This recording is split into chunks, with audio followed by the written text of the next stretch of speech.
poder continuar con este precioso evangelio, uno de los evangelios más lindos que hay, por su brevedad, pero por su contenido, porque tiene un contenido muy puntual para nosotros. Así que hoy quería, como les dije el domingo pasado, no quería desaprovechar el texto. Es un texto muy importante, la elección de los 12 apóstoles, y entonces son poquitos versículos y la mayoría tienen nombres. Entonces queremos aprovecharlo. Es un sermón sencillo, quizás no contenga muchos detalles teológicos o doctrinales, pero sí es importante ver qué pasó acá. Y hay un contexto que rodea a esta porción que es importante que la tengamos en cuenta. Así que vamos a leer desde el versículo 13 hasta el versículo 19 inclusive. Recuerdan que Jesús está atravesando un momento de muchísima popularidad, mucha gente le está siguiendo, y si bien nosotros no tenemos todos los detalles cronológicos, es muy interesante hacer una línea. De hecho, uno puede buscarlo en internet, en páginas buenas y sanas, donde ve una cronología de los evangelios. Uno puede ver los acontecimientos, dónde ocurrieron, y para que tengan una idea, esto ocurre antes del Sermón del Monte, que lo tenemos en Mateo capítulo 5 hasta el capítulo 7, para tener una idea de cronología. Bien, después del Sermón del Monte. Dice en versículo 13 de Marcos 3, después subió al monte y llamó así a los que él quiso y vinieron a él, y estableció a 12 para que estuviesen con él y para enviarlos a predicar, y que tuviesen autoridad para sanar enfermedades y para echar fuera demonios. A Simón, a quien le puso por sobrenombre Pedro, a Jacobo, hijo de Zebedeo, y a Juan, hermano de Jacobo, a quienes apellidó Boanerges, esto es, hijos del trueno, a Andrés, Felipe, Bartolomé, Mateo, Tomás, Jacobo, hijo de Alfeo, Tadeo, Simón el cananista y Judas Iscariote, el que le entregó, y vinieron a casa. Oramos otra vez. Señor, pedimos que bendigas esta porción de tu palabra y la podamos aprovechar bien en el tiempo que tenemos. Gracias, Señor, por darnos este evangelio y esta porción para considerarla. Señor, hay tanta riqueza aquí que necesitamos tener cuidado en considerarla en forma consciente y razonable para nuestro provecho. Gracias porque tú hablas por tu palabra y pedimos que la uses en nuestros corazones, Señor. En el nombre de Cristo Jesús. Amén. Más o menos estamos en el segundo año del ministerio de Cristo. El ministerio de Cristo duró 3 años y un poquito más. Y estamos en el segundo año del ministerio. O sea que toda la popularidad de Cristo creció hasta el primer año y un poquito más, el primer año del ministerio de Jesucristo. Y ahora estamos en el segundo año. Entonces, la cronología de los evangelios indicaría que Jesús le dio estas indicaciones a los discípulos, o comenzó con estas indicaciones que tenemos, o que se ven que van a tener ellos en versículos 14 y 15, que lo vamos a ver, más o menos en este tiempo, en el segundo año del ministerio de Cristo. Si consideramos que estuvo 3 años y medio antes de ser crucificado, estamos hablando que por lo menos 2 años completos fueron los años en que los discípulos de Cristo tuvieron un entrenamiento específico, porque ya estaban siguiendo a Cristo, pero ahora los llamó aparte y tuvieron un entrenamiento específico con el Señor Jesucristo. Este es un momento importante, porque como vimos, la popularidad de Cristo y el aumento de las personas que seguían a Cristo hicieron que ahora Él tuviera que continuar con un plan divino, que obviamente no es un plan B, sino es el plan A que estaba en la mente de Dios. Pero Cristo está tomando pasos más definitivos hacia algo muy importante. ¿Por qué es un momento importante? Porque todo el Nuevo Testamento, vamos a poner el libro de Hechos entre paréntesis en cuanto a escritos, porque el libro de los Hechos justamente son los hechos de los apóstoles, algunos le llaman los hechos del Espíritu Santo. El resto del Nuevo Testamento está escrito por los apóstoles del Señor Jesucristo, salvo quizá Judas y Santiago, pero el resto está escrito por los apóstoles del Señor Jesucristo. Y recuerden lo que dice Efesios capítulo 2, en cuanto a los apóstoles, le dice a la iglesia de Éfeso, les dice así que ya no sois extranjeros ni advenedizos, sino conciudadanos de los santos y miembros de la familia de Dios, edificados sobre el fundamento de los apóstoles y profetas, siendo la principal piedra del ángulo Jesucristo mismo, en quien todo el edificio bien coordinado va creciendo para ser un templo santo en el Señor. Pablo dice que, obviamente él está incluido en esto, pero Pablo dice, porque no todos los apóstoles escribieron en el Nuevo Testamento, pero por lo menos Pedro, Juan, Pablo escribieron, y ellos, obviamente la piedra angular es el Señor Jesucristo, Él es la piedra angular, es lo más importante, pero los apóstoles pusieron el fundamento, ellos desarrollaron la doctrina que aprendieron de Cristo en los evangelios. De hecho, en Juan 16 dice que el Señor Jesucristo les dijo en el discurso del aposento alto a los discípulos antes de ir a la cruz, le dijo que el Espíritu Santo les iba a recordar todo lo que les había dicho. Él lo va a traer a la mente. Y esto fue lo que pasó. El Espíritu Santo recordó las cosas a Pedro, a Pablo, a Juan, las cosas que había dicho para que ellos las escribieran y tuvieran las enseñanzas de Cristo en un lenguaje doctrinal para que nosotros pudiéramos seguir. Así que Efesios 2:20, que yo leí recién, es un texto fundamental que nos ayuda a entender por qué Cristo tuvo tanto cuidado en elegir los apóstoles o los discípulos que eligió.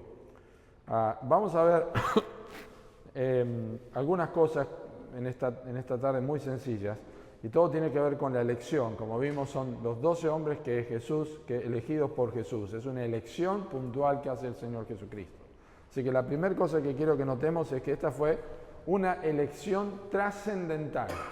Fue una elección fuera de todo entendimiento que nosotros pudiéramos imaginar, de escoger personas para una tarea que tienen que hacer. Él no estaba eligiendo personas para que vayan a pescar, estaba eligiendo personas que iban a dar la base o el fundamento, como recién dijimos, a la iglesia. Entonces es una elección trascendental. ¿Por qué es una elección trascendental? Bueno, observen que dice el versículo 13 que después subió al monte. Gracias a Dios nosotros tenemos el relato de la elección de los apóstoles, la tenemos en 3 evangelios: Mateo, Marcos y Lucas. Lucas nos da un detalle muy interesante. En Lucas capítulo 6, versículo 12, dice que Jesús subió al monte y pasó la noche orando a Dios. Nosotros tenemos varias palabras: pasó la noche orando. Pasó la noche son 3 palabras, pero en el original es una sola palabra que aparece una sola vez en el Nuevo Testamento y que implica el esfuerzo que hizo el Señor Jesucristo durante esa noche. Él pasó la noche orando a Dios, y esto nos da una idea de 2 cosas, por eso es trascendental. Número 1, la importancia del evento. La importancia de este evento. Jesús es Dios, Jesús es hombre, y está aquí en esta tierra, y está por continuar o hacer la obra que Dios le dijo, y Él podría simplemente haber señalado con el dedo y elegir las personas. No hizo esto. Pasó toda una noche orando a Dios, para que nosotros sepamos que el evento que va a acontecer tiene una importancia sublime. Como ya vimos, las cosas que se escribieron, pero también en el libro de los Hechos, el papel que tuvieron los apóstoles. Y la segunda cosa que muestra esto es la importancia de la oración. Jesús era el que menos necesitaba orar, ¿verdad? Nosotros diríamos, ¿para qué iba a orar? Es Dios. Pero como hombre en este mundo, Él oró. Y en decisiones importantes como estas, Él pasó la noche orando a Dios. Nosotros, como creyentes, los que conocemos el Evangelio, que hemos creído en Cristo, también tenemos decisiones importantes que tomar. La pregunta es, ¿cuánto tiempo le dedicamos a la oración para tomar decisiones importantes? ¿Verdad? Señor, ayúdame, Señor. Bueno, si es tu voluntad. Y a veces no nos detenemos a pensar que Jesús, siendo Dios, consideró que la oración era trascendental porque la elección era trascendental, y dedicó una noche completa orando a Dios. En su humanidad, habiendo dejado de lado el uso independiente de sus atributos divinos, los dejó de lado, dice del Filipenses 2, 5 al 8, no estimó el ser igual a Dios, los dejó de lado, buscó la voluntad de Dios, la voluntad de su Padre para elegir a los 12. No podemos pasar por alto este detalle en esta elección que el Señor Jesucristo hizo. No podemos pasar por alto el detalle de que la oración es importante. Y quizá no necesariamente nosotros tenemos que pasar toda la noche orando a Dios, pero el hecho de que Cristo lo hizo ya es una lección para nosotros, que entendemos que la oración es importante.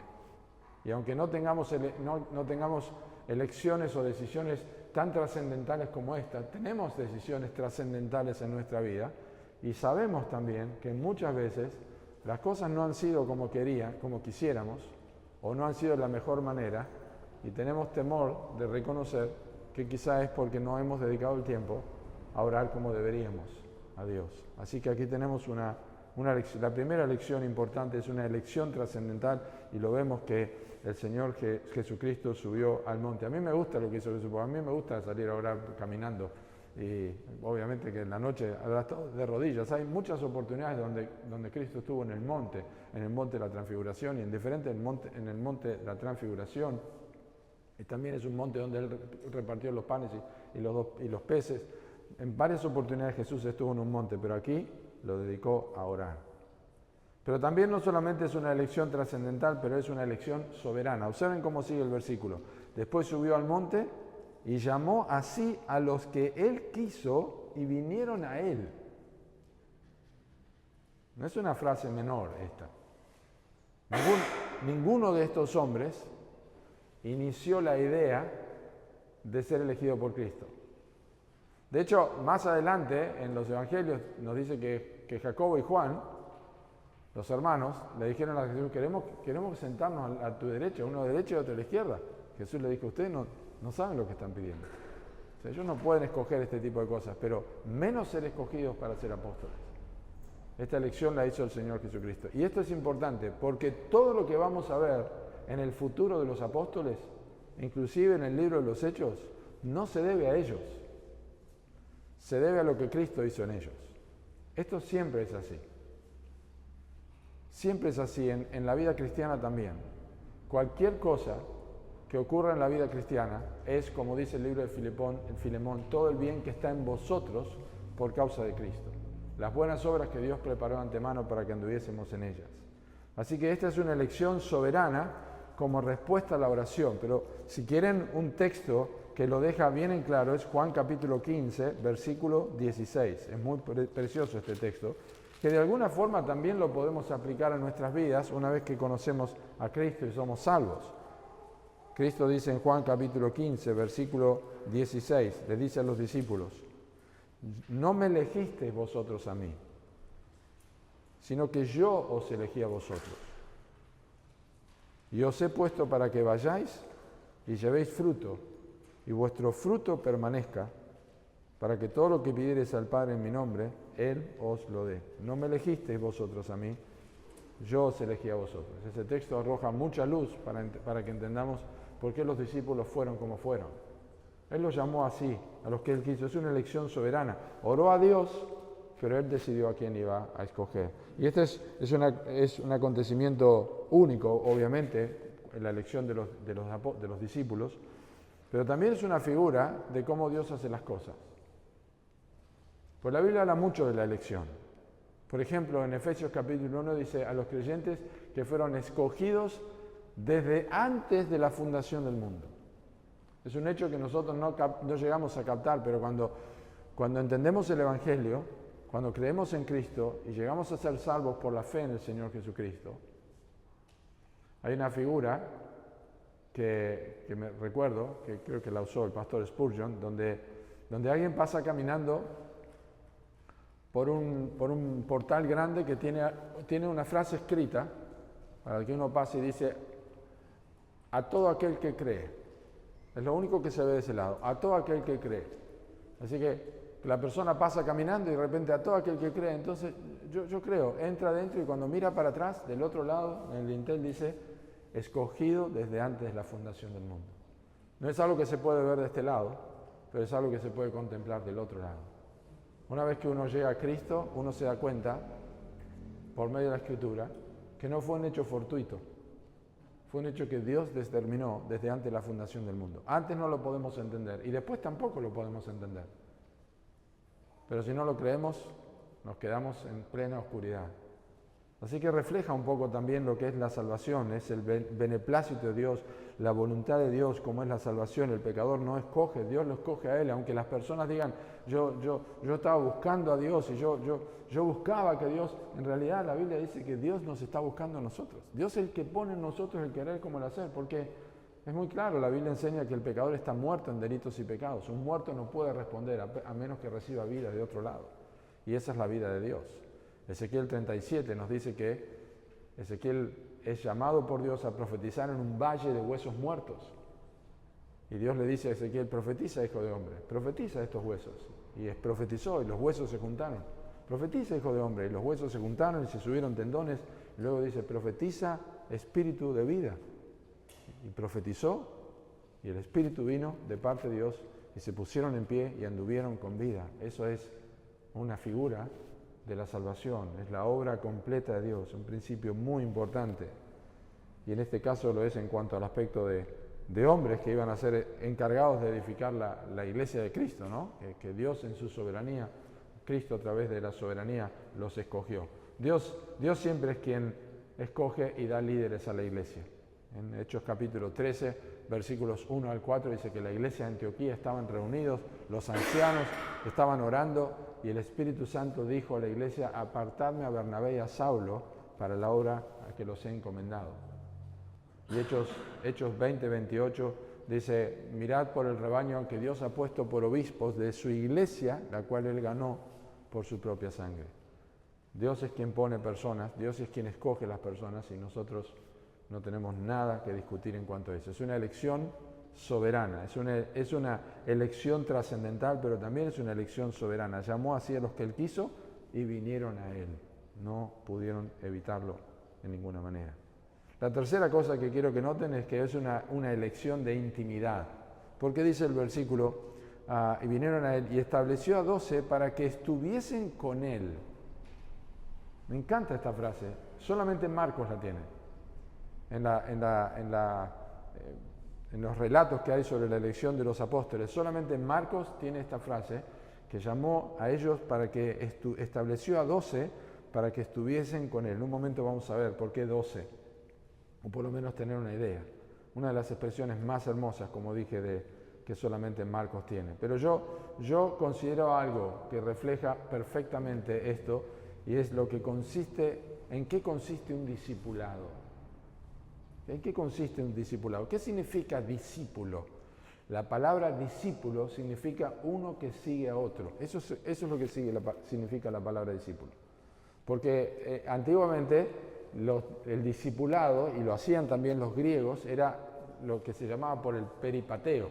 Es decir, el peripateo es que uno caminaba por un perímetro, caminaba, y las personas, los maestros enseñaban caminando.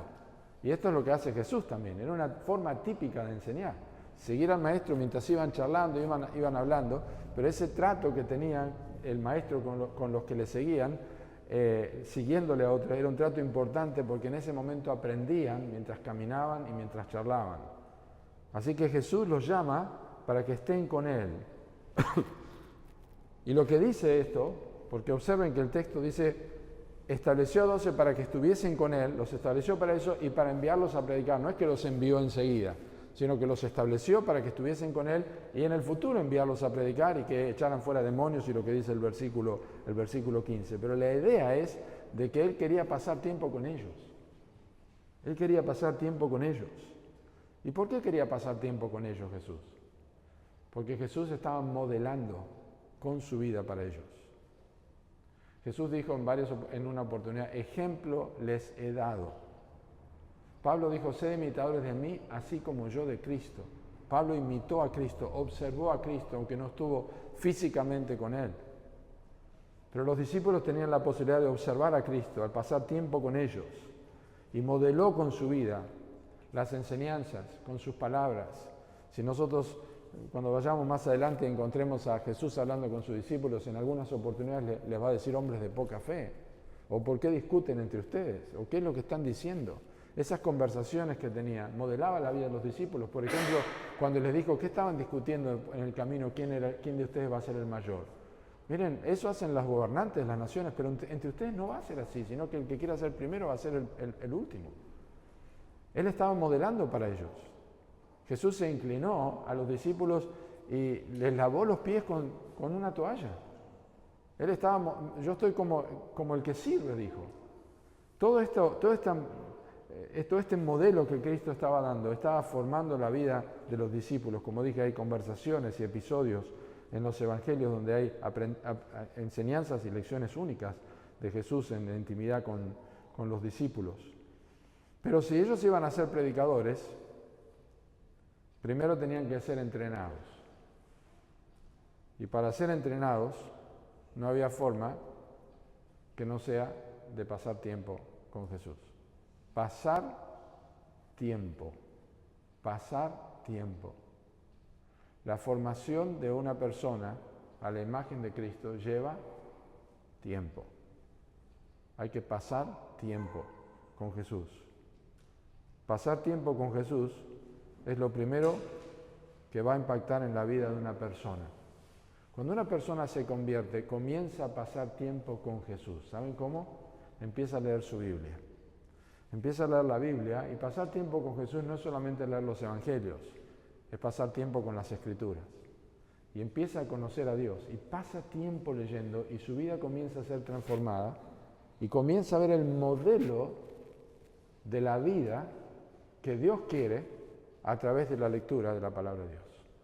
Lo ve en la vida de Abraham, lo ve en la vida de Moisés, lo ve en la vida de Noé, lo ve en la vida de David, lo ve en los ejemplos, en las historias, lo ve en los salmos. Observa cómo Dios quiere que viva una persona que confiesa ser un cristiano. Y uno de los errores más graves que ocurren en muchas iglesias es cuando se colocan personas recién convertidas a servir. Esto es triste, pero ocurre. Se convierte y para que la persona no se vaya, le dan una responsabilidad. Grave error. Esa persona no tiene que pasar tiempo sirviendo, tiene que pasar tiempo con Jesús, tiene que aprender a conocer a Cristo, tiene que tener intimidad con Cristo, tiene que madurar, tiene que ser transformado, tiene que aprender cómo confesar el pecado, tiene que aprender cómo orar, tiene que aprender cómo evangelizar, tiene que aprender cómo vivir para agradar a Dios, cómo tener victoria sobre las tentaciones. Hay que pasar tiempo con Jesús. Y saben que no es una mera expresión de Marcos. Yo quiero que me acompañen, porque estos hombres no eran personas educadas, lo vamos a ver en un momento. Miren lo que pasó en Hechos capítulo 4, cuando ya el Espíritu Santo había venido sobre la iglesia y sobre los apóstoles. En una oportunidad Juan y Pedro estuvieron delante del concilio de los judíos, los fariseos, y les hablaban llenos del Espíritu Santo, y Pedro, lleno del Espíritu Santo, les predica y les dice así en versículo 11: este Jesús es la piedra reprobada por vosotros los edificadores, la cual ha venido a ser cabeza del ángulo. Pedro está citando un pasaje del Antiguo Testamento ahí. Y en ningún otro hay salvación, porque no hay otro nombre bajo el cielo dado a los hombres en que podamos ser salvos. Ahora observen lo que dice el versículo 13. Entonces, viendo el denuedo de Pedro y de Juan, y sabiendo que eran hombres sin letras y del vulgo, se maravillaban. Y observen, y les reconocían que habían estado con Jesús. ¿No es fabuloso? Cuando tuvieron que trazar una línea y dar una razón de cómo es posible que estas personas que no tienen letras, no son educados y son del vulgo, es decir, que no son de una clase superior, sino que son de la clase inferior, son pescadores, son agricultores, pues no todos eran pescadores. La única razón que encontraron estos hombres estuvieron con Jesús. Pasaron tiempo con Jesús. La manera de hablar de ellos, la manera de ser de ellos es pasar tiempo con Jesús. Y como dije, hoy nosotros pasamos tiempo con Jesús a través de su palabra. Pero este era un momento importante, era una elección de intimidad, tiempo con ellos. Y hay algo más sobre esto. Yo creo que el ejemplo de Jesús que ellos aprendieron, no solamente aprendieron a vivir como Jesús vivía, pero también aprendieron a hacer lo que Jesús hacía. Pablo pasó tiempo con Timoteo. Pedro pasó tiempo con Juan Marcos, que era su sobrino. Los apóstoles pasaron tiempo con otras personas. La historia nos dice que Juan, el apóstol Juan, pasó tiempo con Policarpo, que también fue quemado en la hoguera. Los apóstoles pasaron tiempo con personas. Y eso creo que nos enseña a nosotros a hacer lo mismo. Nosotros tenemos que buscar a alguien y acercarnos a esta persona y pasar tiempo con esta persona. Preguntarle cómo está, cómo puedo orar con vos. O al contrario, podemos decir, necesito que pases tiempo conmigo para charlar sobre Cristo, sobre su palabra. Necesito aprender, necesito pasar tiempo. Eso es discipulado. Esa es la intimidad que Dios espera para todos los que formamos parte de una iglesia, que podamos preocuparnos por otros y atenderlos. Número 4, esta es una elección ministerial. Es una elección ministerial. Dice el versículo 14, estableció 12 para que estuviesen con él y para enviarlos a predicar y que tuviesen autoridad para sanar enfermedades y para echar fuera demonios. Ahora, como dije, es un momento importante en la vida de los discípulos. Hay 5 etapas en el proceso de la formación de los discípulos que quiero mencionarles. 5 pasos en la vida de ellos en lo que respecta a su llamado y servicio. El primer paso, el primero de todo, es la fase número 1 cuando estaban siguiendo a Jesús. Todos estaban siguiendo a Jesús, muchas multitudes seguían a Jesús y ellos seguían a Jesús. Vinieron y siguieron a Jesús, obviamente atraídos por el Padre. Al que a mí viene no le echo fuera. Si ellos estaban siguiendo a Jesús, estaban de Capernaum, eran pescadores, pero sabían lo que estaba pasando y ellos estaban siguiendo a Jesús. El segundo paso, ya lo vimos en capítulo 1, con Pedro y Andrés y Santiago y Juan, y también en capítulo 2 de Marcos, ¿con quién? Con Mateo. ¿Cuál es el segundo paso? Dejaron todo para seguirle. Dejaron todo para seguirle. El tercer paso es que son llamados, y es son llamados a un entrenamiento para estar con Él íntimamente, 24 horas al día, 7 días de la semana. Este es el momento de lo que está pasando ahora. El grupo íntimo de 12 con el propósito de enviarlos a predicar. Es el tercer paso. Tiempo con ustedes. Primero los seguían, después los llamó y ahora los llamó para que le siguieran junto con los demás, que dejaran todas las cosas, pero ahora puntualmente los llama para que se queden con Él. Observen que el versículo 19 dice, y vinieron a casa. No se fueron a otro lado. No sabemos la casa de quién. Quizás la casa de Pedro, yo no sé, pero fueron evidentemente todos juntos a un lugar. El cuarto paso, más adelante, es cuando van a ser enviados, que no es lo que ocurre acá.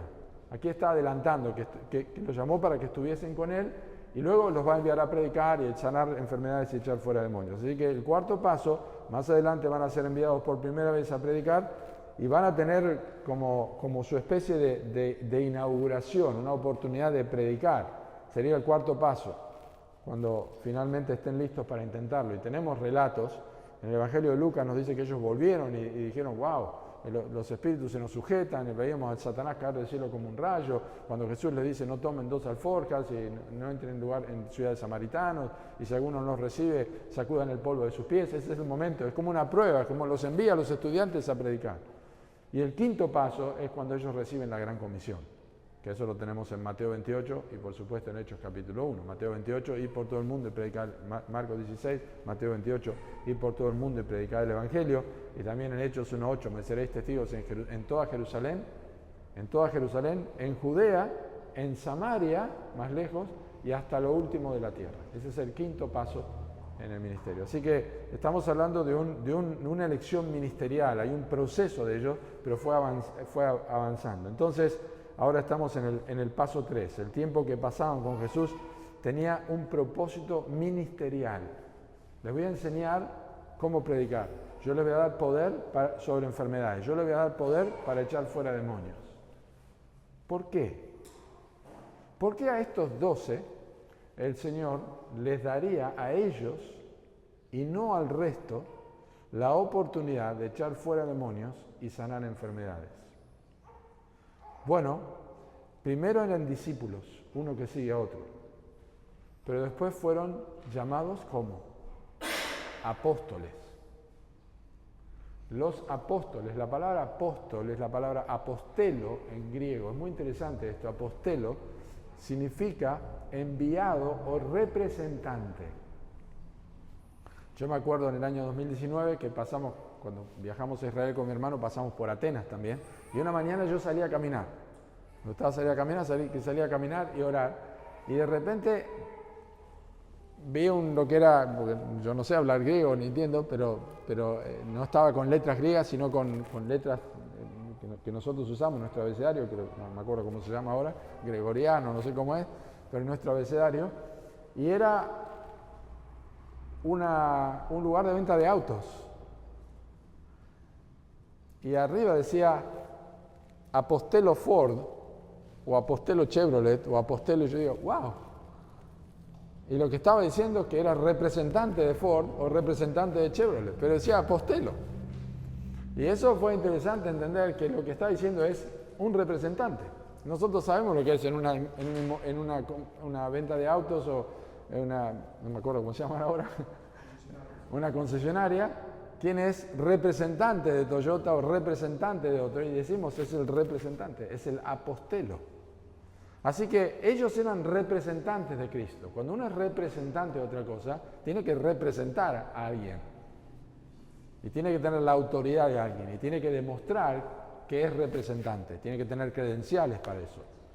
¿Cuáles son las credenciales de la representación oficial de los apóstoles de Cristo?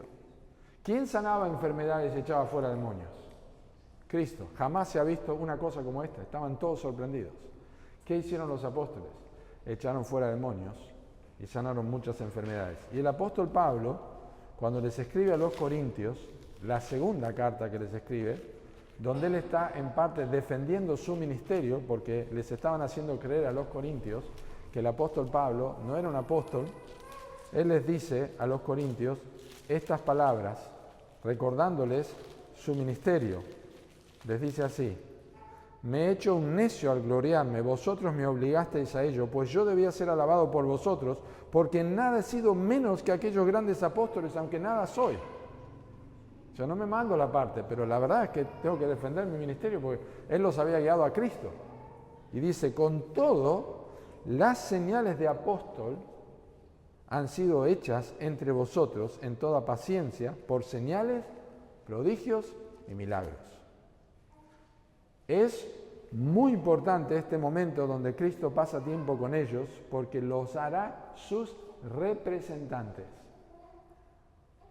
Tenían que pasar tiempo físico, real con el Señor Jesucristo. ¿Por qué digo todo esto? Porque hoy día, y ya hace unos años, hay un movimiento que se llama movimiento apostólico. Van a entrar en internet y van a decir apóstol esto, apóstol otro, apóstol aquello, y dicen, no, pero solamente significa representante. Pero en la Biblia es muy claro que la palabra apóstol está utilizada puntualmente con referencia a los 12 apóstoles de Cristo. Obviamente, y quiero que noten esto, toda esta realidad de las señales que harían no preceden a lo más importante. Observen lo que dice el texto. Él los llamó para que estuviesen con él, ¿y para qué? ¿Cuál es la razón principal? ¿Cuál era la primera enseñanza que tenían que recibir de él? Para enviarlos a predicar. Las personas pueden ser liberadas de demonios, las personas pueden ser sanadas de enfermedades, pero si no creen en el Evangelio, se perderán eternamente. Lo físico y la liberación que uno pueda tener no tienen nada que ver con la verdad más importante, que es la salvación del alma. Así que para que estuviesen con él es una lección de intimidad, pero especialmente para enviarlos a predicar. Quería que aprendieran lo que era la predicación, y le escucharon predicar de muchas maneras. Le escucharon predicar y le escucharon reprender a los falsos profetas, le escucharon reprender a los fariseos, a los religiosos de su tiempo. Así que esta era la labor más importante. Y finalmente, una elección inesperada. Tenemos el relato allí donde dice el versículo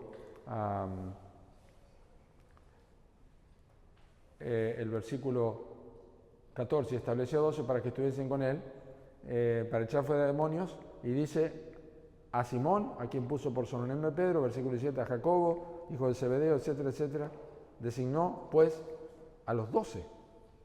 A los 12.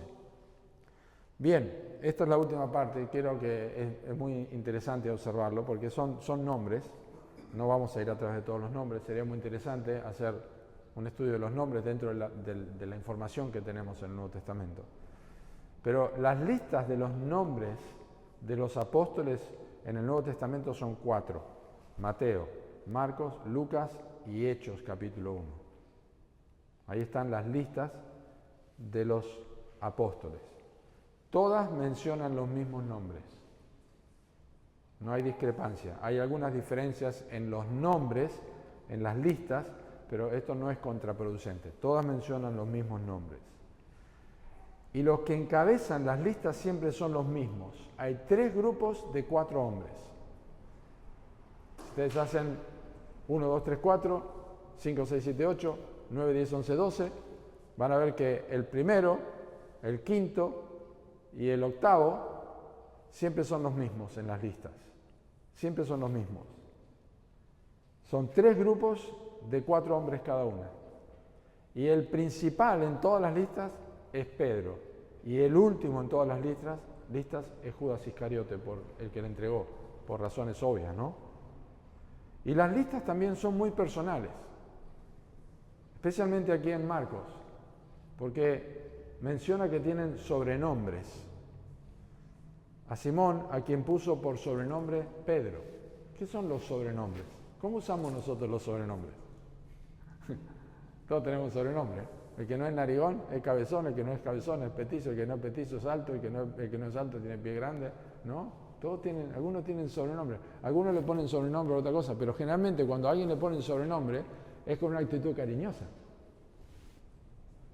Y esto es muy interesante, porque Jesús veía a las personas que eligió, a los hombres que eligió con tanto cariño, que estuvo dispuesto a ponerle sobrenombres, pero sobrenombres con un propósito. Solamente quiero mencionar 2 de ellos. A Pedro, porque hay alguno que se llama el menor, está en otro evangelio, que significa el bajito, así que probablemente había uno que era medio peticito. Si no era feo, no sé, pero hay sobrenombres extraños. No quise investigar en todo esto, solamente mencionarles a Pedro, a Jacobo y a Juan. A Pedro le puso por sobrenombre, a Simón le puso por sobrenombre Pedro, que significa Petros, que significa roca, con una razón principal. Porque Pedro no iba a ser el primer papa, pero Pedro estaba poniendo el fundamento, que era Cristo, sobre la iglesia. Y lo vemos a Pedro en Hechos capítulo 2, cuando viene el Espíritu Santo, predicando.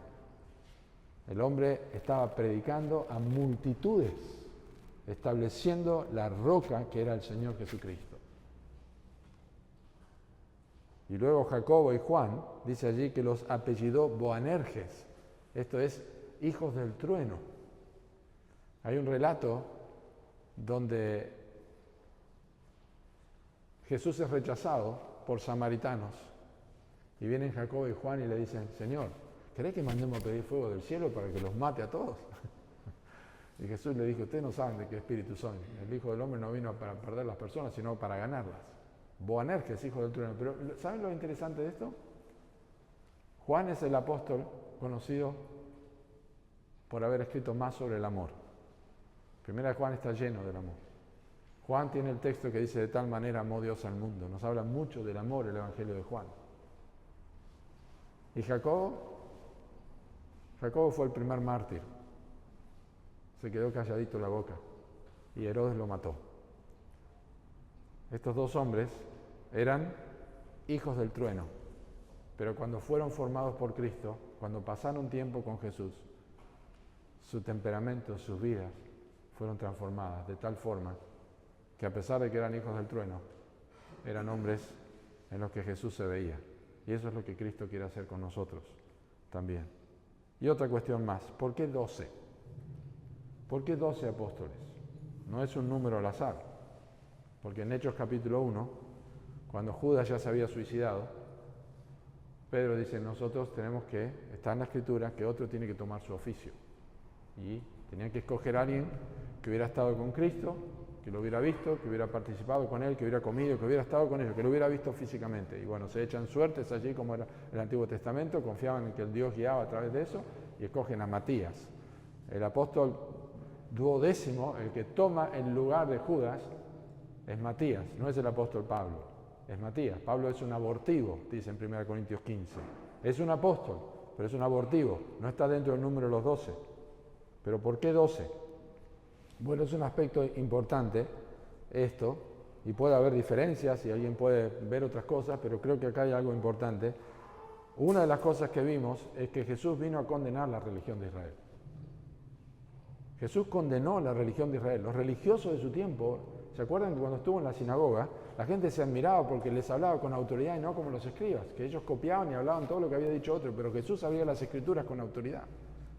Jesús condenó la religión, lo hizo al hacer azote de cuerdas en el templo al principio y al final de su ministerio.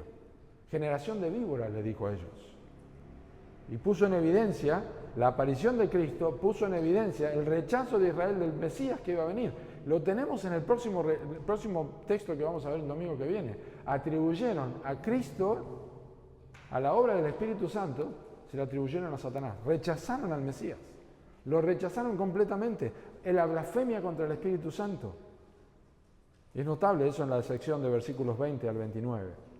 Entonces, noten cómo el número de los apóstoles era de alguna forma también un juicio, una indicación de juicio para la nación. Escuchen esto, en el Evangelio de Mateo, en capítulo 19, versículo 27.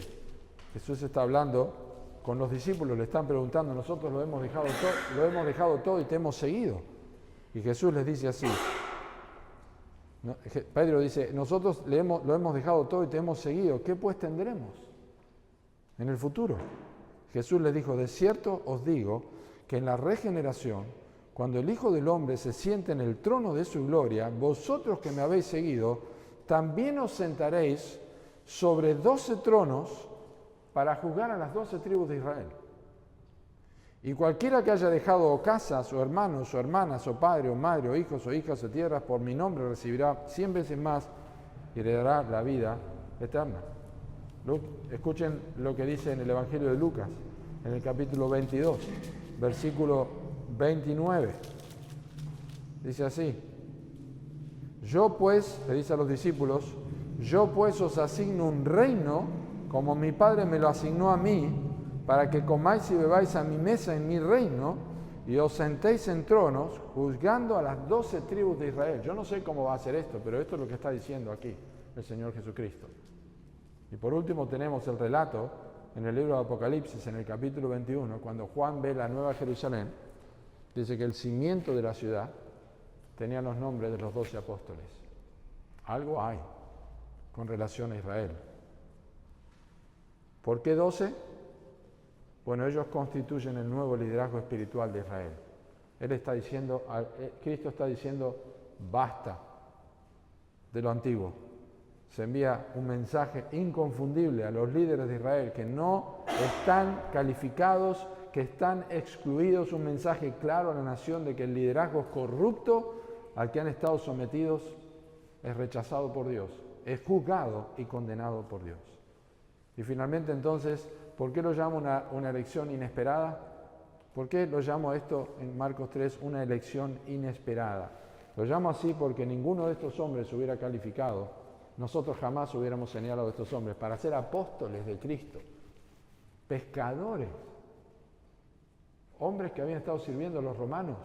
Simón el celote, el cananista que está ahí, no es porque era de Canaán, sino que era un celote. Los celotes eran personas que se reconocían, porque ahí viene el nombre de una daga, ellos llevaban una daga escondida bajo su capa, y si ellos veían un soldado romano en una situación descuidada, lo asesinaban. Odiaban a los romanos. Imagínense, Simón el celote y Leví se juntaron, uno servía a los romanos y otro los quería matar. Solamente Cristo hace esto. Estos dos estaban juntos. Pero nunca lo hubiéramos elegido, ya lo leímos en Hechos 4:13, eran hombres del vulgo y sin letras, pero los escogieron. Si miramos la vida de los hombres usados por Dios, hay muchísimas cosas cuestionables. La vida de Abraham, la vida de Noé. La vida de Noé se emborrachó. Moisés mató un egipcio. Abraham mintió 2 veces que su esposa no era su esposa para que no lo mataran. Isaac hizo lo mismo. Jacob mintió un montón de veces, engañó a su hermano. David cometió adulterio, mató a su mejor soldado. Y fueron usados por Dios. Hay muchísimas cosas cuestionables. ¿Por qué razón entonces encontramos que Dios los elige? Acompáñenme al último texto en 1 Corintios capítulo 1. 1 Corintios capítulo 1, versículo 18. Dice, porque la palabra de la cruz es locura a los que se pierden, pero a los que se salvan, esto es a nosotros, es poder de Dios.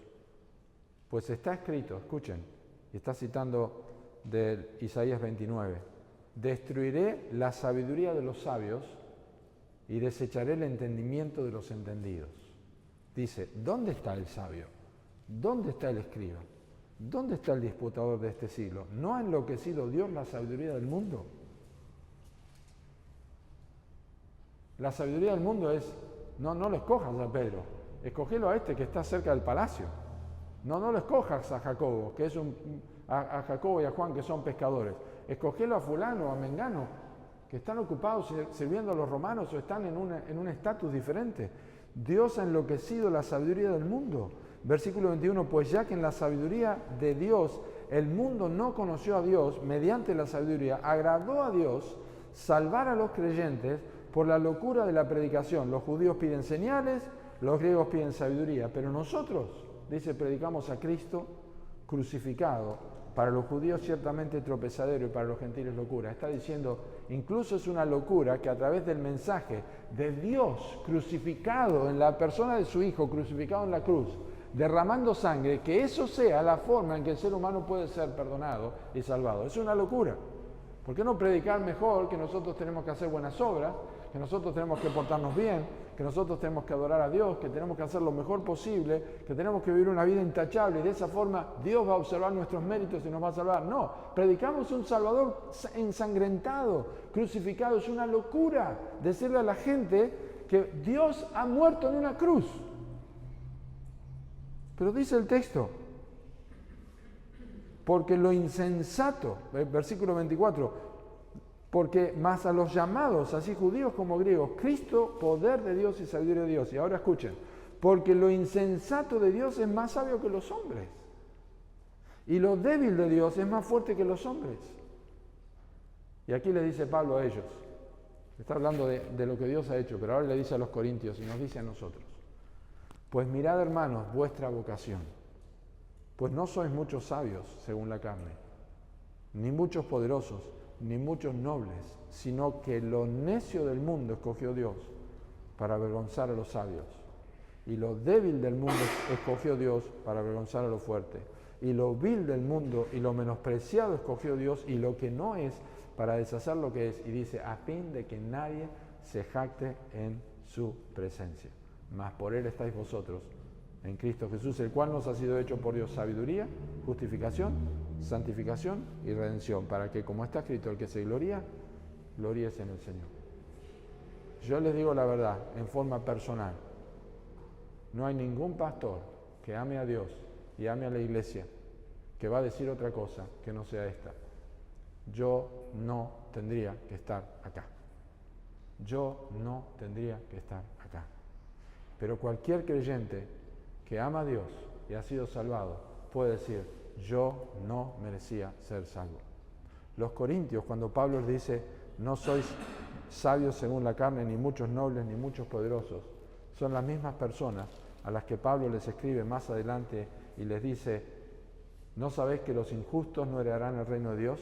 Ni los fornicarios, ni los idólatras, ni los adúlteros, ni los afeminados, ni los que se echan con varones, ni los ladrones, ni los avaros, ni los borrachos, ni los maldicientes, ni los estafadores heredarán el reino de Dios. Lo entendemos, no pueden heredar el reino de Dios, pero escuchen lo que dice después. Y esto erais algunos. Esto erais algunos, mas ya habéis sido lavados, ya habéis sido santificados, ya habéis sido justificados en el nombre del Señor Jesús y por el Espíritu de nuestro Dios. ¿Se dan cuenta? Que eran lo vil, lo menospreciado. Algunos de la iglesia de Corinto habían sido afeminados, algunos habían sido borrachos, algunos habían sido fornicarios, adúlteros, algunos habían sido estafadores. Pero Dios les salvó a ellos. Por eso hablamos de que esta es una elección inesperada de los apóstoles, pero también de todos aquellos que creen en Cristo. Es increíble que Dios pueda salvarnos siendo lo que somos, inmerecidos de su gracia. Es una elección inesperada y tenemos que agradecerle a Dios por su bondad y su misericordia y jamás pensar que hay mérito alguno en nosotros por el cual Dios nos haya de perdonar y llevarnos a su presencia. Oremos. Señor, gracias por tu palabra. Te agradecemos por dárnosla en esta hora y gracias por este evento tan importante en la vida de Cristo y los apóstoles y que lecciones nos dejan a nosotros. Gracias porque no te elegimos nosotros a ti, sino que tú nos has elegido a nosotros. Te pido por quienes no tengan seguridad de salvación, que no tengan certeza de que sus pecados han sido perdonados, que puedan atravesar esta gran puerta que dice al que a mí viene, al que quiere en mí, y que puedan darse vuelta y mirar escogidos delante de la fundación del mundo. Haz esta obra, Señor, te rogamos, en el nombre de Cristo. Amén.